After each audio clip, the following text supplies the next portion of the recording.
Hello, everyone. Welcome back to the second chapter of my commentary series.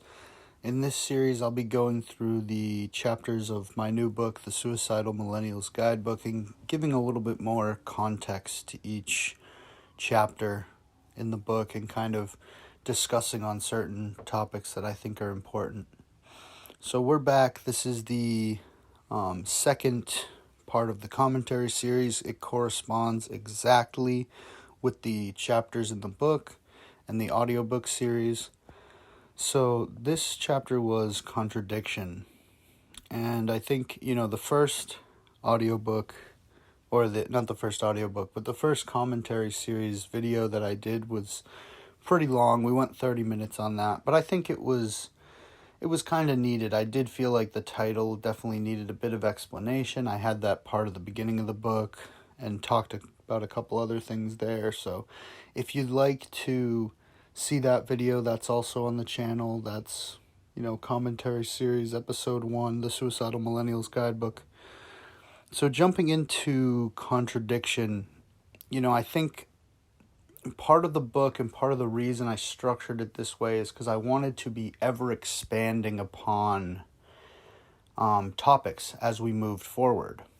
So I wanted to just further expand upon just the principal concepts of reality. So one thing about Contradiction too, I do want to give a shout out to a professor I had. And he had an entire lesson talking about contradiction, kind of pointing some of these things out. And this was something I kind of referenced in my mind a little bit when making this chapter. And, I think his initial purpose was just to point out how much contradiction exists. And then from there we can question that.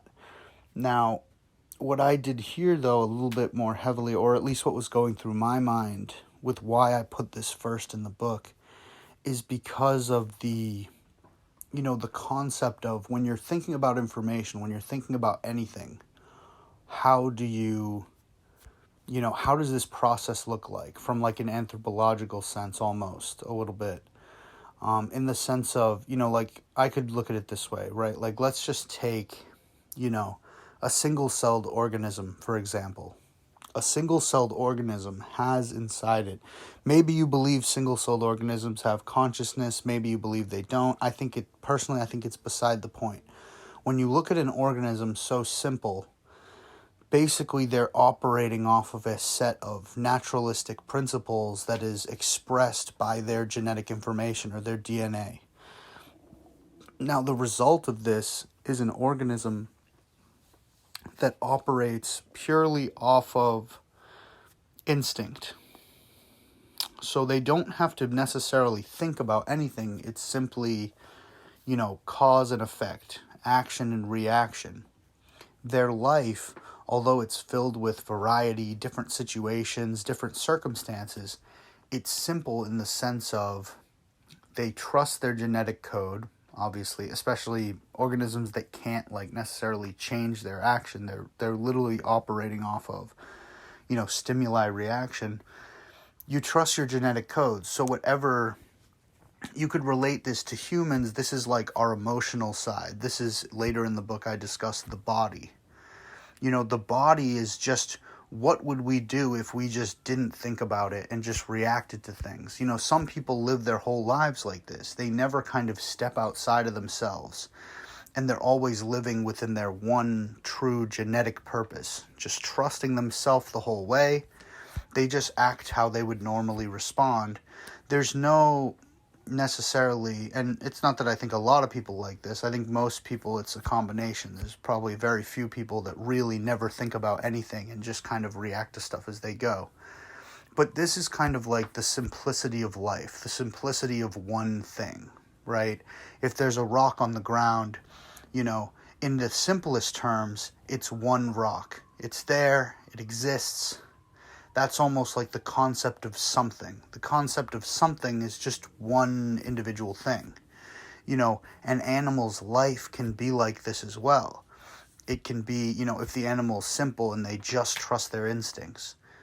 There's no decision to be made. There's no, conflicting, factors going back and forth. They just do whatever they feel is right in the moment. Even if there's conflicting things in their environment, they don't have to necessarily worry about that. They just have to react based on how things are changing. That's like, the concept of life, the concept of one, the concept of something that exists but does not have to conform or bow necessarily to anything else, does not have to have an alternate concept brought into it. So when you go from the concept of one, and I didn't discuss this in a book in an initial chapter because I think it's too simple and too difficult to talk about in a succinct way that people will understand what I'm trying to say. So I started off with the concept of two, the concept of, binary, zeros and ones, the concept of, well, there's one thing, but there's another thing that exists opposite to that original thing. Yin yang could be kind of referred to, in a similar way of there's two things now that are, not necessarily in some contexts, the yin yang, it's kind of perfectly opposed, but in a standard context, the 0-1, are they perfectly opposed? Like, kind of, but they're two different separate entities. And this is where contradiction comes into play. We're moving as individuals, humans, we have the great gift of understanding a lot more than some of the other organisms on the planet. We have the ability to conceptualize two things. Obviously, we have the ability to conceptualize more, but you have to start from the beginning. You go from 1 to 2 to more. Because, you could say 3, you could say 4, but I think once you get past 2, and especially once you get past 3, it just becomes increased context, increased complexity, increased nuanced understanding of the environment, which I think is where the truth really lies. So I think speaking about contradiction at the very beginning was sort of a way of introducing, two. And by two, I mean two contradicting things that exist opposed to one another and are distinct. This is what brings into play, for humans, doubt. It's, if you live your whole life and you simply make decisions off what you think is right and you never give it a second thought, you're living, on instinct. You're living very naturally. You're living with one. Once there's another concept introduced, once there's another fork in the road, a decision to be made, now there's two things. And most people live from a very young age with understanding multiple things, having contradictions within themselves. And I think that's part of being a human being. I think if you can't understand your own contradiction in how you behave and how you act and what we are as organisms, which is extremely contradictory to a lot of other things around us in the natural environment.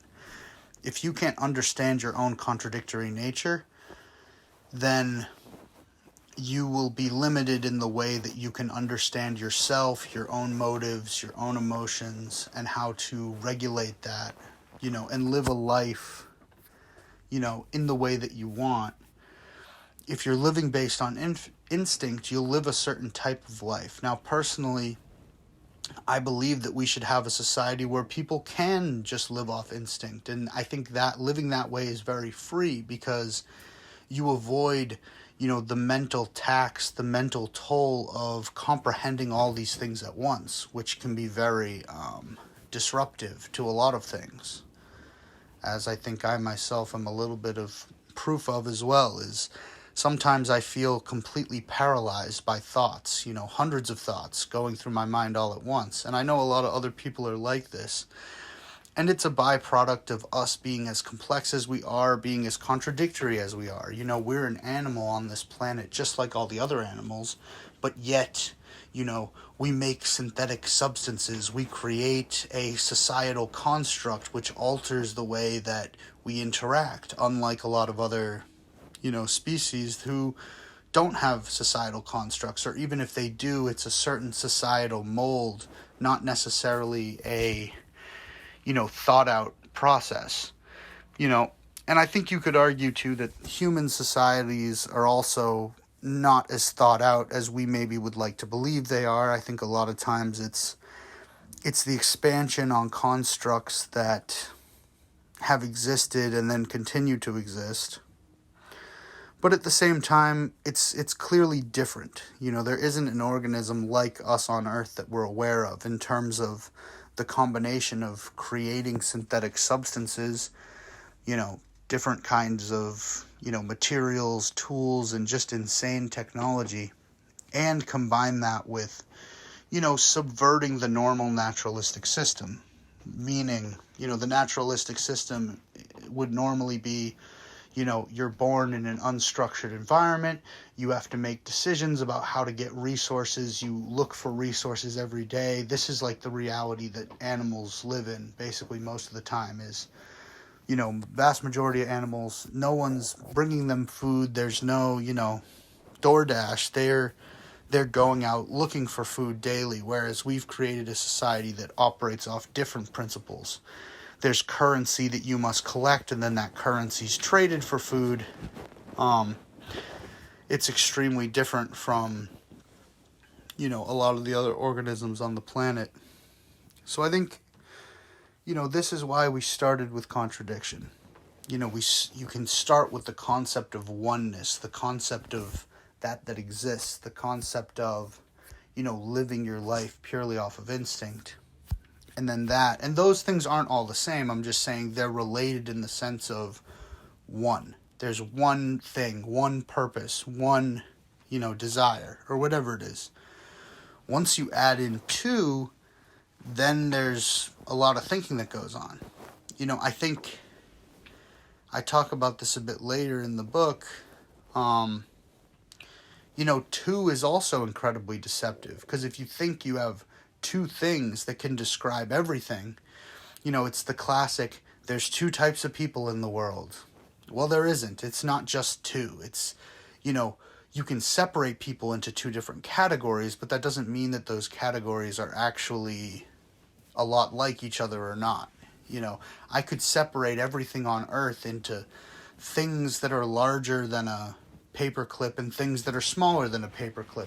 But the larger things and the smaller things, the amount of things they actually share amongst one another is, not that useful for any particular purpose. Just because you split a concept into two things doesn't mean that brings you closer to truth, but it's a stepping stone along the way to complexity.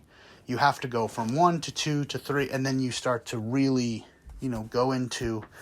If you go into any topic, everything is very different. It's going to have its own dynamic. It's going to have its own paradigms. It's going to have its own, bigger players, smaller factors. And I'm talking about anything, groups of people, organizations, systems, games, all these different types of things. Even, technology. You can break a piece of technology into a bunch of things.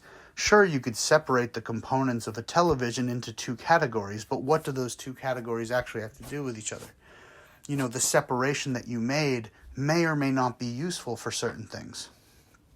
As I'm sure, some of you might be thinking right now, well, Joshua, your axes are separating into two concepts, and I agree, that is true.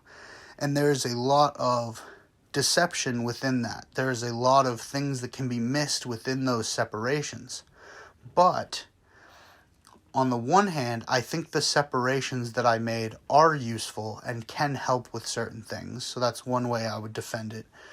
But secondly, to make anything simple enough, to simplify something is to overlook something. The compass is an oversimplification of a lot of things. But the simplicity of it is what makes it somewhat useful and usable in certain aspects. If something is too complicated, the ability for me to transfer that idea to another person becomes limited. It becomes reliant on local vernacular and language, which will be talked about later. So to convey an idea, you have to create some simplicity. But the simpler you make the idea, the less pertinent information you're actually conveying. and this is a complete contradiction, as I'm sure you realize. And so that's kind of the reason why I felt like we had to, start off with contradiction in a way, of the topics of the book that aren't, the first chapter, which is more directed towards explaining the title. Contradiction is so important to understand. And this is why I really appreciate that individual professor for kind of like bringing that to my mind. Is it's such a simple concept, but I've been talking about it for 15 minutes now, and I could certainly keep going for another hour. And maybe I will sometime, if that's something that you all are interested in. But in any case, I'm going to cut this one off here.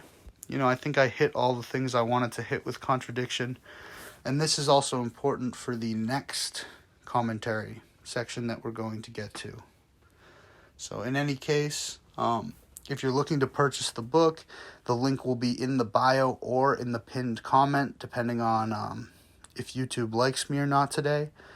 And then also, if you enjoyed the content, please like, share, subscribe. Consider picking up a copy of the book or supporting me on Patreon if you really resonate with the message. Any money that goes to the Patreon will be helping me spend time on new writing projects. So, anyways, thank you all for listening, and have a great day.